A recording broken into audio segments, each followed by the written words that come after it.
ഖത്തറിലെ ജയിലുകളിൽ കഴിയുന്ന മലയാളികളുടെ മോചനത്തിനായി കഴിയുന്ന സഹായമെല്ലാം ചെയ്യുമെന്ന് ചാണ്ടി ഉമ്മൻ എം.എൽ.എ. ദോഹയിലെ 24 ഓഫീസ് സന്ദർശിച്ചപ്പോഴാണ് ചാണ്ടി ഉമ്മൻ ഇക്കാര്യം വ്യക്തമാക്കിയത്. കേരളത്തിൽ നിന്നും ഗൾഫ് രാജ്യങ്ങളിലേക്കുള്ള മയക്കുമരുന്ന് കടത്ത് തടയാൻ കുറേക്കൂടി ശാസ്ത്രീയമായ പരിശോധനകൾ വേണമെന്നും ചാണ്ടി ഉമ്മൻ പറഞ്ഞു. വിവരങ്ങളുമായി ദോഹയിൽ നിന്നും അൻവർ പാലേരി തയ്യാറാക്കിയ റിപ്പോർട്ട്. ഏകദേശം 10,000-ഓളം ഇന്ത്യക്കാരാണ് വിദേശ രാജ്യങ്ങളിൽ ജയിലിൽ കഴിയുന്നത്. ഇതിൽ തന്നെ 60% പേരും 6 ഗൾഫ് രാജ്യങ്ങളിൽ, ഖത്തർ ഉൾപ്പെടെയുള്ള 6 ഗൾഫ് രാജ്യങ്ങളിലെ ജയിലുകളിലാണ് ശിക്ഷ നേരിട്ട് വർഷങ്ങളായി ജയിൽ ശിക്ഷ നേരിടുന്നത്. ഖത്തറിലെ കണക്കാണെങ്കിൽ ഏകദേശം 611-ഓളം പേരാണ് ഖത്തറിലെ ജയിലുകളിൽ കഴിയുന്നത്. വലിയൊരു ശതമാനം മയക്കുമരുന്ന് കടത്ത് ഉൾപ്പെടെയുള്ള കേസുകളിൽപ്പെട്ട് ജയിൽ ശിക്ഷ നേരിടുന്നവരാണ്. ചാണ്ടി ഉമ്മൻ 24ന്റെ ഖത്തറിലെ 24 ഓഫീസ് സന്ദർശിച്ചപ്പോൾ പ്രധാനമായും ചർച്ച ചെയ്ത ഒരു വിഷയം ഈ തടവുകാരുടെ മോചനത്തിനായി നമുക്ക് എന്ത് ചെയ്യാൻ കഴിയും എന്നുള്ളൊരു വിഷയമായിരുന്നു.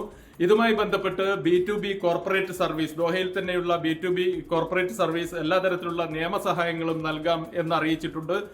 കേരളത്തിലെ വിമാനത്താവളങ്ങളിലെ പരിശോധനയുടെ അപര്യാപ്തതയാണ്. ഖത്തറിലെ വിമാനത്താവളത്തിലാണെങ്കിൽ റോബോട്ടിക് സംവിധാനം ഉൾപ്പെടെയുള്ള വളരെ ശാസ്ത്രീയമായ പരിശോധനയിലൂടെയാണ് ഇത്തരക്കാരെ കണ്ടെത്തുന്നത്. മയക്കുമരുന്നുമായി ബന്ധപ്പെട്ട വിഷയമാണെങ്കിൽ 24 ചാനൽ ഇത് നടത്തിവരുന്ന SKN40 എന്ന് പറയുന്ന ഒരു പരിപാടിയുമായി ബന്ധപ്പെടുത്തി തന്നെ ഈ ഖത്തറിലേക്കുള്ള മയക്കുമരുന്ന് കടത്തിന്റെ അത്തരം നെക്സസുകൾ കണ്ടെത്താനും കേരളത്തിലെ വിമാനത്താവളങ്ങളിലെ പരിശോധന ശക്തമാക്കാനും ഒരു ഇടപെടൽ ഉണ്ടാവേണ്ടതുണ്ട്.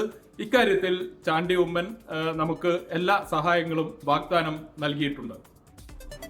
ലോകത്തെവിടെയായാലും ഏത് സമയത്തും 24 വാർത്തകളും ഓഗ്മെന്റഡ് റിയാലിറ്റി പാക്കേജുകളും എക്സ്പ്ലെയിനറുകളും വിശദമായി കാണാൻ ഞങ്ങളുടെ YouTube ചാനൽ നിങ്ങൾക്ക് സബ്സ്ക്രൈബ് ചെയ്യാം.